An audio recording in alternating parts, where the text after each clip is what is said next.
Sa bayan ng Atimonan sa Quezon, may isang matandang lalaki na lumilikha ng mga pambihirang obra mula sa Ratan. Marami ng turista ang tumangkilik sa kanyang mga gawa, pero sa loob ng 2 dekada, wala pang nakakakita sa kanyang mukha.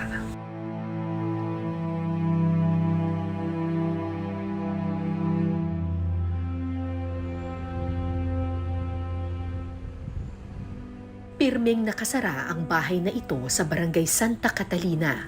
Dito nakatira si Mang Cirilo Ortiz na gumagawa ng mga produktong ratan sa Atimonan. Gandang araw po! Kumusta po, Nay? Ako po si Cara. Kumusta po? Kayo po si Nanay Leticia. Opo, ma'am. Pasok po kayo, ma'am. Ay, pwede pong pumasok? Opo, pasok po. Sige po. Sige po. Thank you po. Ang asawa niyo po si Cirilo Ortiz. Opo, ma'am. Nasaan po si Kuya Cirilo? Ay, nung nga pong tawag ni Marilo, siya ay nag-akit na po, ma'am, sa itaas. Kasi po siya, ay, ma'am, ay may nervous breakdown po siya. Hindi po siya kagaya natin na nakakasalamuha po sa tao. Nakakulong po siya sa taas? Pag po may ibang tao, ma'am, siya po ay naakit sa itaas. Yan po. Sa isang madilim na sulok sa kisame, nakatago ang anino ng isang lalaki. Bakit po pumanik sa taas? Ay, hindi pa po niya kayang sumulator po sa mga ibang tao. Kami lang pong pamilya ang kaya niyang gawa na siya po yung nagpapunan. Nasaan si Lolo? Nasa taas. Pero sila, nakakausap nila si Lolo. Dito po kanina nakaupo naglalala. So pag kayo, pumapayag siya. Opo, okay naman po. Pero pag may ibang tao, Opo. hindi na siya Hindi na po na. lalabas. 20 taon na raw nagtatago sa tao si Mang Cirilo. Nagsimula ang lahat nang pasukin sila ng mga armadong lalaki. Ilan po lahat? 3 lang po yung nakita ko na sabi po ay sila daw po ay makikisindit, makikiinom. Tapos yung pala marami pang ibang Marami na po kasama. sa likuran ng bahay namin. Tapos anong ginawa sa asawa ninyo? Ay, pinili po ang kamay, ginapos. Bago sa ko po ginapos din. Hindi nila alam kung bakit sila nilooban, posibleng napagkamalan, pero nadamay pati ang kanilang 2 anak. Sabi ko dinala na ata yung 2 nating anak. Sabi ko po doon sa asawa ko. Sabi ko hindi ko tatay kakayanin pag yung anak natin nawala. Sabi ko ganyan, yan lang ang ating yaman, ang anak natin. Saka po yung asawa ko, nakita ko po siya na ganyan na. Sabi napapaano ka? Natitigas daw po yung ganarin niya. Saka ginagayon po yung dibdib. Kaya doon po yung nagsisimula. Kalaunan na rescue ng mga sundalo ang 2 anak ni Nanay Leticia. Pero ang kanyang asawang si Cirilo hindi nakaligtas sa bangungot ng nakaraan. Kaya una po siya, lagi na po siyang tulala. Sabi po niya ay magtatago daw po kami sa gubat. May dala po kaming trapal. Magtatago po kami, doon po kami natulog. Ayaw po niya nang makita ang mga tao. So palagi siyang nanginginig basta nakakakita ng mga tao. Opo, ma'am. Oo. Opo, ay nagsasarado na ng aming... Nasili po siya, nakaganyan siya, ma'am. Oo. Pag hindi po niya kaya, ay natakbo puro sa sulok. Tapos, Nangingilig po. Maya-maya, bigla akong nakarinig ng ungol mula sa kisame ng bahay. oh my gosh, Ay, ninenervyos na po. Di po nakakayanin. Baka hindi kayanin, ano sir. gagawin natin? Ay, di ano po siya. Magsasarado na po kami. ng Ay, bahay. magsasarado na kayo. Tay, pasensya na po. Dali-daling nagsara ng pinto at bintana ang buong mag-anak. Umakyat sa kisame si Nanay Leticia para pakalmahin ang natatakot niyang asawa. Pasensya na po, Nay. Hindi namin akalain na gano'n ang sa Ganun po kalagayan. talaga siya, ma'am. Ayaw niyo po bang magpapunta ng doktor dyan para po matsingnan siya? Hindi ko man na nga po alam, ma'am, kung ano pong gagawin ko na. Dito lang po muna kami. Dito lang po kami. Isara niyo na lang po. Tay, dito po namin kayo gagambalain. Kinabukasan, maagang naghanda papuntang gubat si Nanay Leticia at ang kanyang mga apo.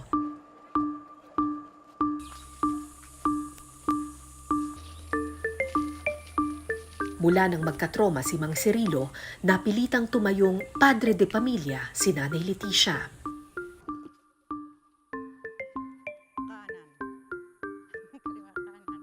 Sabi ko ay, ako nga kakoy, nakaya ko, kaya mo din dapat yan. Ikaw ang father de pamilya. Sabi ko, alam mo kakoy, mahirap ang asawa, hindi naghahanap buhay, hindi ko kaya.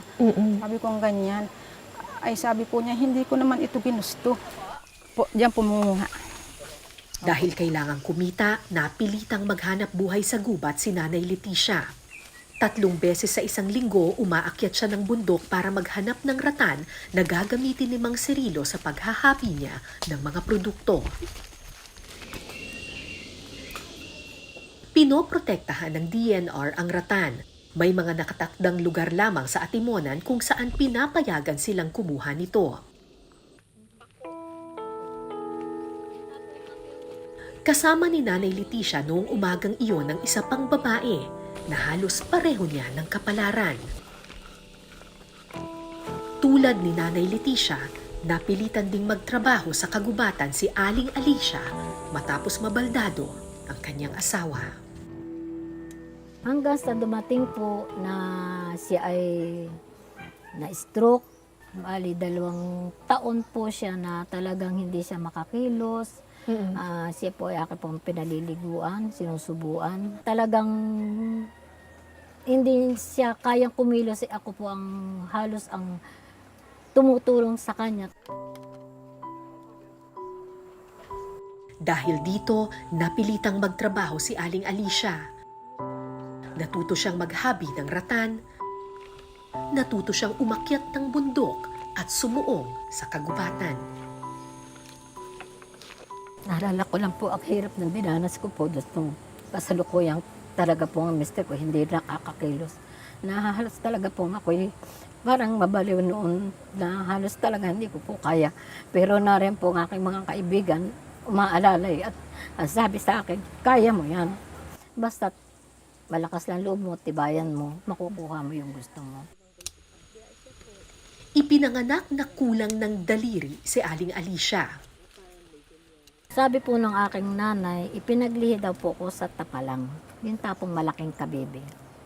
Pero kahit po may kapansanan kayo, hindi po naging hadlang po ito. Hindi po, ma'am. Parang normal po sa akin ang paggawa. Parang pong buo ang aking... Parang hindi po kulang. Dahil kulang ng daliri nakakapit sana sa mga halaman at baging, doble ang hirap ni Aling Alicia sa pagkuha ng ratan. Hilahin na 1, 2, 3. 1, 2, 3. Pa. 1, 2, 3. Ayan na! Malapit na! Napayo ko na. 1, 2, 3. Gabi mo ikaw sa to. Nay! Bakit? Diyos ko. Teka lang. Ayan na, kuha na. Mura na yan. Mura na po, ma'am.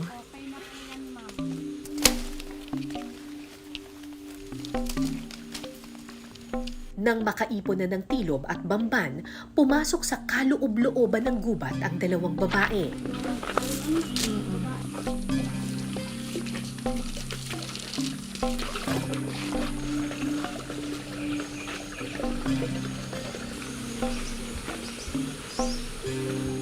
Maya-maya, tumambad sa amin ang pulutong ng matitinik na ratan.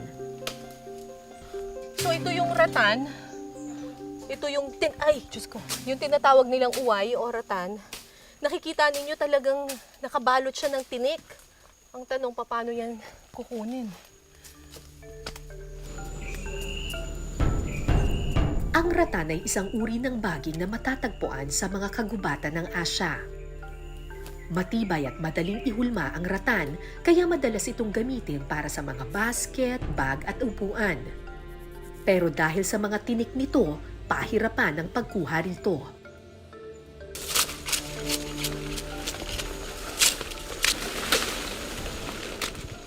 Dahil hirap sa paghawak, ilang beses natusok ng mga tinik si Aling Alicia.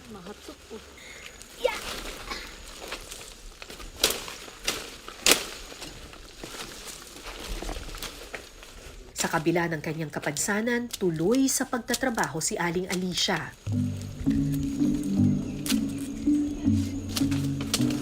Mapagod man o matinik, handa siyang tiisin, alang-alang sa pamilya. Kaya po. Kaya ako, mabuti nga po magsalamat sa Diyos. May isa pa po akong daliri natin.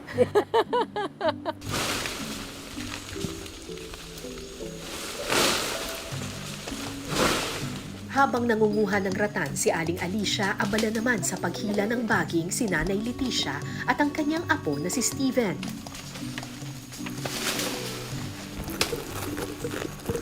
Ano po ba yung pinakamahirap na bahagi ng pagkuha ng ratan? Yung pong matinik. Sobra pong tinik. Pag hindi ka po talaga marunong at sanay, ito pong kamay mo ay talaga pong tudong tinik.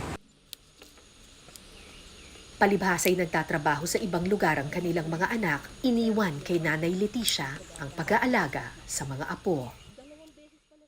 So, kailangan kumuha sila ng iba't ibang sizes ng ratan, hindi lang yung mga makakapal na ganito kalalaki. Kailangan yung mga ganito ring maliliit. Kasi ito yung magiging parang handle daw doon sa basket. Ang problema, itong mga maliliit, siya rin yung may pinakamaraming tinik. Ganyan. So, medyo challenging para kunin itong mga ganitong uri ng ratan. Kasi, hanap tayo ng dahon. So, hawakan mo ng ganyan. Ito matinik.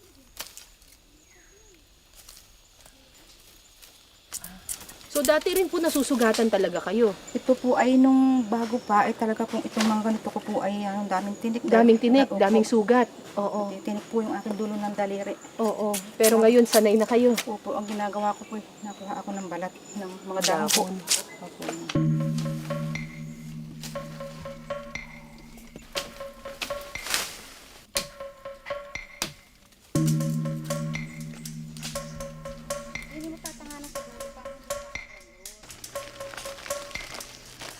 Makalipas ang isang oras, marami-rami na rin ang mga nakuhang ratan ng dalawang matanda.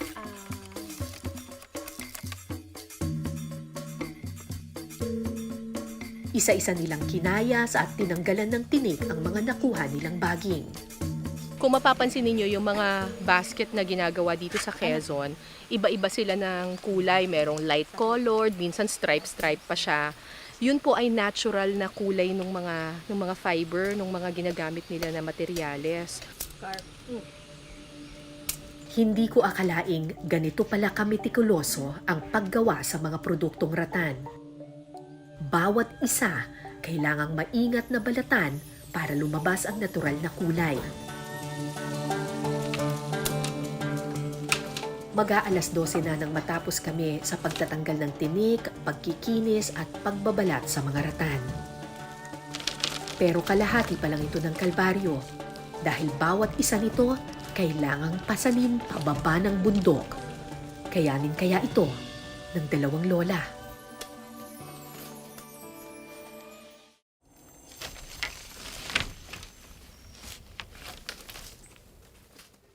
Bungkus-bungkus na itinali ni Nanay Leticia ang mga nakuha nilang ratan, tilob at bamban.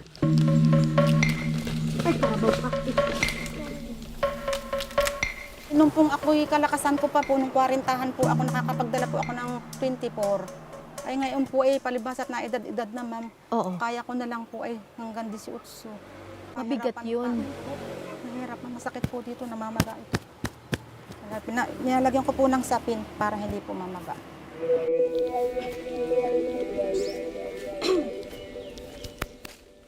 Dalawa hanggang 3 oras itong papasanin ni Nanay Leticia. Kaya naghanap sila ng shortcut na daanan.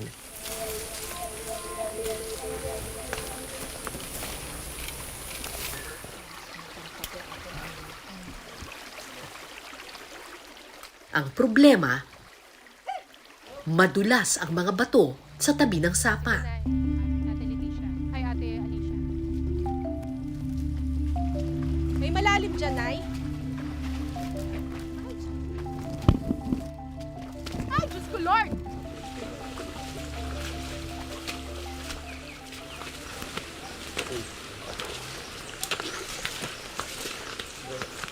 Nang malagpasan namin ng sapa, matarik at maputik na daan naman ang sumalubong sa amin.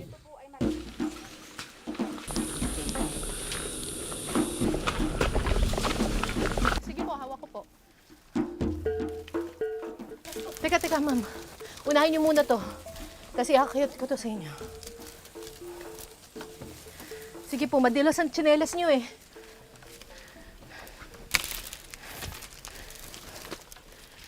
Hindi ko alam kung paano nila kinakaya ang ganitong bigat ng trabaho. Pahinga ka muna. Mahirap na ngang umakyat ng bundok. Yan. May pasan ka pang ratan sa iyong balikat. Ma'am, napakahinong pong promero, ma'am. Hindi ko po kaya. Talagang hindi pa po ako, sanay lang po ako dyan sa bundok ay mag-uling-uling. Ay, ma'am, ay sabi ko, hirap pala ng sitwasyon ng asawa, hindi kasama sa hanap buhay. And dahil pamilya po ang nakataya, ma'am, ay sabi ko, kung ako hihina, kami po'y parehas ng lulugmok na mag-asawa. Makalipas ang ilang oras, halatang pagod na si Aling Alicia. Masakit na ang kanyang balikat kaya rumelyebo ako sa pagbubuhat. Palit tayo muna. Huwag muna dyan. Huwag na po. Sige na.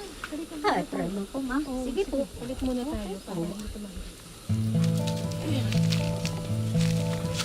Tala. Hirap dito ah. Sa simula, parang magaan lang ang ratan.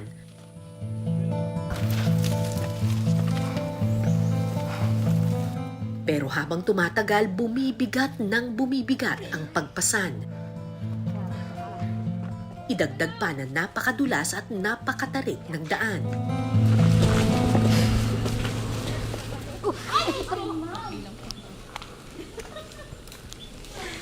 Sige na po, magawa na muna po. Ako na po.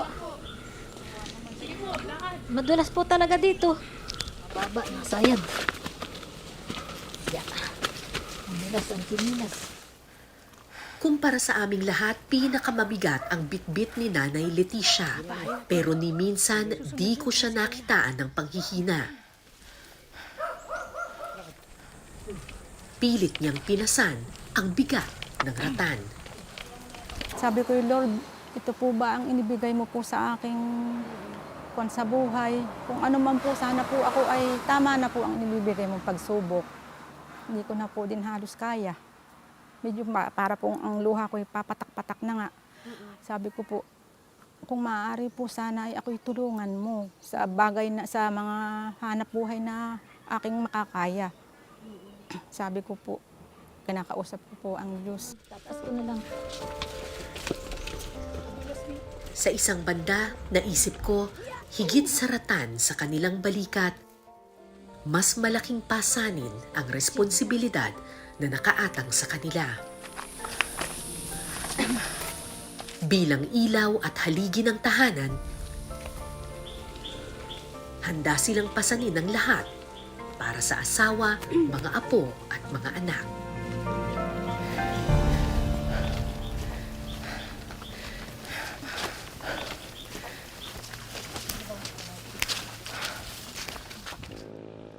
Tanghaling tapat na nang marating namin ang bayan. Hindi ko alam kung magkano ang kikitain ni Nanay Leticia at Aling Alicia sa ratan na kalahating araw nilang pinaghirapan. Sana nga sulit ang kanilang pagod sa pagpapasan.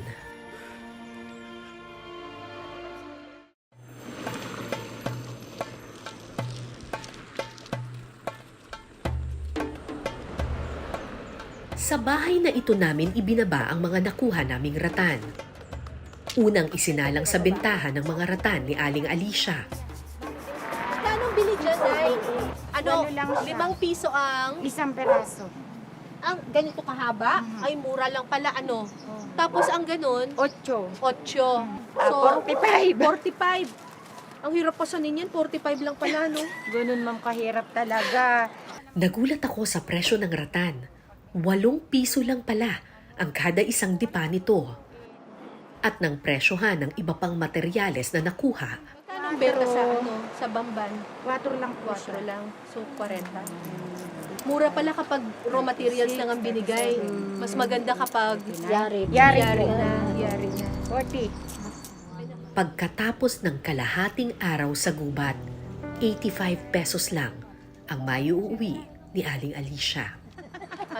Magkano kinita lahat-lahat, Nay? 80. Di ba 45, tapos 40, di 45. Ay, 85. 85. Opo. Pwede na. Okay lang po, may gisa wala. Ito ma'am. May isa wala.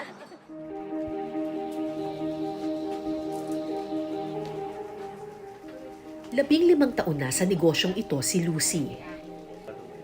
Isa siya sa mga naunang gumawa ng rattan products sa Atimonan, Quezon.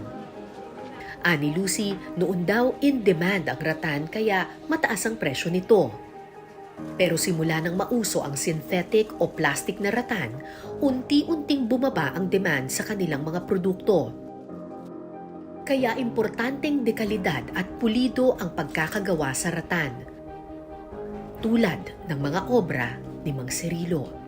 Siya ay sapul kong kilala dito sa amin. Alam ko yung buhay niya. Tapos, inoperan ko siya. Pero itong si Tatay Cirilo, hindi nyo naman nakakausap. Nakikita niya ako, nagsasalita ako, nakikita niya yung pagsasalita ko. Ang kausap ko yung asawa niya. Sa tulong ni Lucy, regular nang may umo-order ngayon ng mga obra ni Mang Cirilo.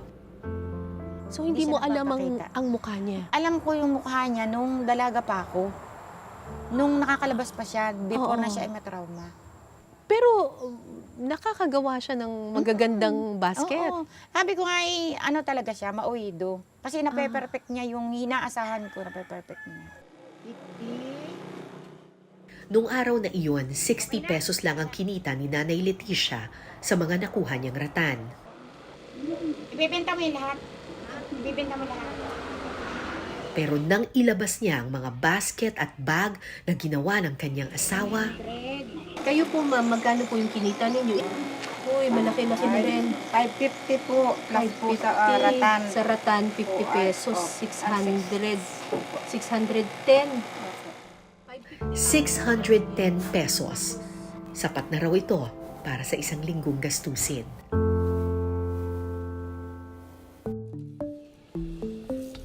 Para sa atin, maliit na halaga lamang ang 85 pesos na kinita ni Aling Alicia o ang 610 pesos na kinita ni Nanay Leticia sa rattan.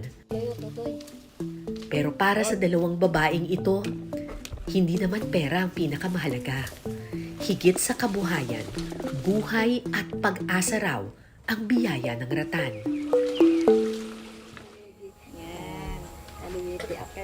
Lumakas ang loob ni Aling Alicia na may malilikha siya sa kapila ng kapansanan. Ika nga po ma'am, sabi nga po, yun daw pong mahirap ang sinusubukan para talagang matutunan mo yung hindi mo kayang gawain. Habang si Tatay Cirilo, simula raw ng matutong maghabi ng rattan, ngayon sumusubok ng dumungaw sa labas tuwing gabi. Pag wala po siyang libangan, nakikita ko po, sinisili po namin ay, minsan po ma'am ay nakasili po sa bintanang tulala pong nakaganyan. Iniisip po niya. Pero pag gumagawa siya ng basket, Nakatutok po doon ang kanyang isip. nakakalimutan niya Opo, yung ma'am. nakaraan. Opo, ma'am. Kaya pala ganun na lang ang pagpupursigi ni Nanay Leticia sa pagpapasa ng rattan. Umaasa siyang ito ang magiging daan sa tuluyang paggaling ng kanyang pinakamamahal. Sana nga may pag-asa pang sumilip para kay Tatay Cirilo.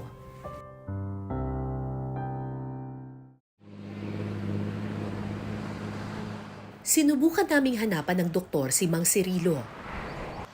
Pero wala raw naka-assign na psychiatrist sa Atimonan. Nanay, kakausapin po muna natin yung doktor na nasa Maynila po, ano? Para lang po mabigyan tayo ng background. So, ito po si Dr. Refarial, si Dr. Joan po. Hi, Good morning po. Good morning po, Ma'am Cara. Good morning, Ma'am. Matyagang kinausap ng psychiatrist na si Dr. Refarial si Nanay Leticia tungkol sa kanyang asawang si Cirilo. Nakikita ko po napatak ang luha niya, nakatingin po doon sa malayo. Tuwing Sana- kailan po?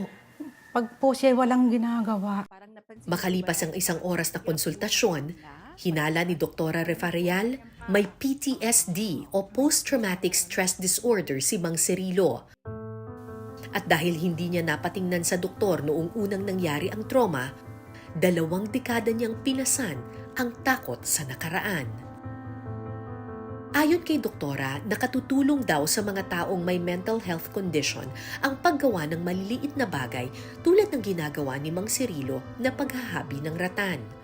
At least napipreoccupy at nagiging productive pa rin po si tatay. At nawawala yung kanyang mga, temporarily nadidistract siya doon sa mga nangyari negative in the past. Mahalaga rin ang suporta ng pamilya. Huwag din daw pipilitin ng pasyente na gumawa ng mga bagay na hindi pa siya handa. Ang goal po doon, Nay, is maramdaman ni tatay na hindi siya nag-iisa at yung mga nararamdaman po niya ay totoo. Para maramdaman po niya na valid ang kanyang mga nararamdaman po, huwag natin po siyang iwanan mag-isa, Nay. May pag-asa pa po ba? Yan ang gusto kong i-emphasize kay nanay na huwag mawalan po, Nay, ng pag-asa. Madalas sabihin na ang mga babae ang ilaw ng tahanan. Pero sa kaso ni Nanay Leticia, hindi lang siya ilaw, kundi haligi rin ng kanilang tahanan. Ang akin pong panaido sa asawa ko ay gusto ko po siyang mapagamot para yung pong kanyang buhay na ito pa sa lupa ay kung ano po ay di makasama ko pa po ng mahaba-habang panahon. Para sa sarili niyo po, ano pong hinihiling ninyo sa Diyos? Ako po ang hiling ko po sa Ama ay bigyan pa niya ako ng mahabang buhay at lakas para po sa aking pamilya.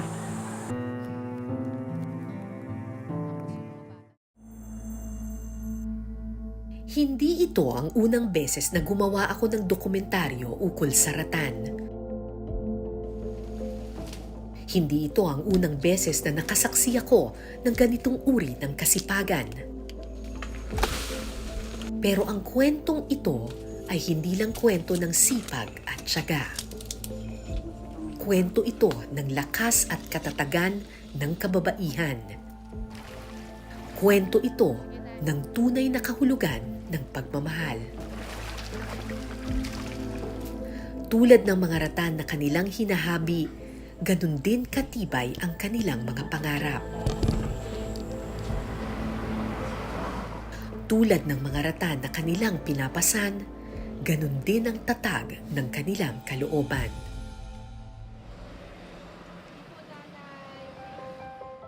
Nung araw ding iyon, nagpaalam ako kay Nanay Leticia at sa kanyang pamilya. Dumungaw sandali ang mga bata. Bago muling nagsara ng mga bintana. Pasakay na ako ng sasakyan nang biglang humabol sa amin si Nanay Leticia. Bit-bit ang isang basket na ratan. Regalo raw ito sa akin ni Mang Cirilo. Thank you. Sana sa susunod, makikita ko na yung gumawa nito. Ayaw po, ma'am. Ang ganda! Ang ganda! Naku, baby. Pakisabi dito. Thank you, ha? Huwag nang iiyak! Sana nga, sa muli kong pagbabalik, masilayan ko na ang mukha ni Mang Cirilo. Sana rin, hindi na simbigat ang pasan ni Nanay Leticia sa kanyang mga balikat. Ako po si Cara David at ito po ang Eyewitness.